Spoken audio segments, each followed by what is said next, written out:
Ngayong araw ay mag-hike kami ni Bebe Love para pawisan naman kami. At maglalakad nga lang kami papunta doon sa may hiking trail kasi hindi ako nagmotor papunta sa kanila. Pag out ko kasi ng trabaho diretso biyahe na ako pero commute lang ako kasi dito sa Taiwan napapadalas yung lindol kaya medyo nag-aalangan ako mag-drive ng gabi lalo na't galing ako ng trabaho. Makalipas nga lang ang ilang minutong paglalakad namin ay narating din namin tong hiking trail at pagtingin ko nga ay medyo paahon nga siya.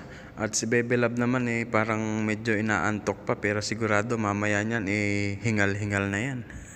At sinimulan na nga namin yung pag-akyat namin kababali habang maaga pa kasi para abutan namin yung sunrise. At pagdating nga namin sa part na to kababali na medyo may kataasan yung hiking napaisip na ako.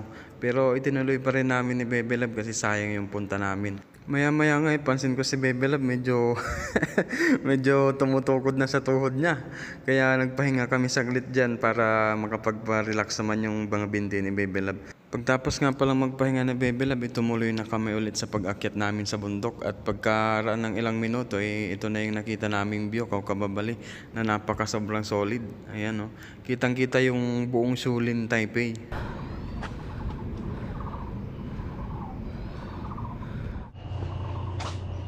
Tara na, agad na tayo.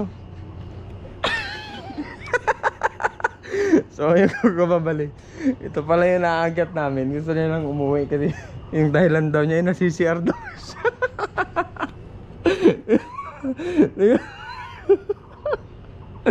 Hindi pa ako tapos mag-edit, hindi pa ako masyadong sa pag-hike.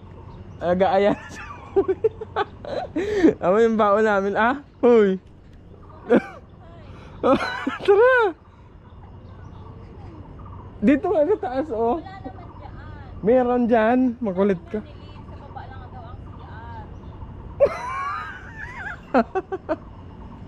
Antayin mo ko dyan sa baba. Antayin mo ko dyan sa baba. At tama nga yung naiisip ko kababali na hindi talaga namin matatapos ni Bebe Love yung hike. At nagpasya na nga kaming bumaba ni Bebe Love at dito na lang kami sa park mag-almusal ang baon naming mais at saging kababali. At dito ko na rin tinuloy sa park yung pag-i-edit ko ng vlog natin. Kasi hindi na kinaya ni Bebe Love yung pag-akyat namin, di pa kami kumakalahati. Pagtapos namin mag-almusal nagpasya kaming pumunta ng palengke para mamili kami ng uulamin namin ngayong tanghali kababali. At pangsigang nga pala yung kinuha namin. Kumuha kami ng kangkong at saka ng iba pang gulay na pangsigang kababali. Bilang malulo ka Bilang ka nalugi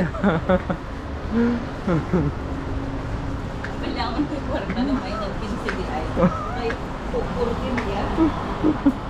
At naglakad nga lang kami papunta dito sa Carrefour para dito kami bumili ng bangus kasi wala sa palengke. Dito kami sa Carrefour, dito na kami bumili ng bangus kasi wala kami nakita sa palengke. Hindi, pag Monday pala walang palengke. Kaya nga wala tayong nakita sa palengke.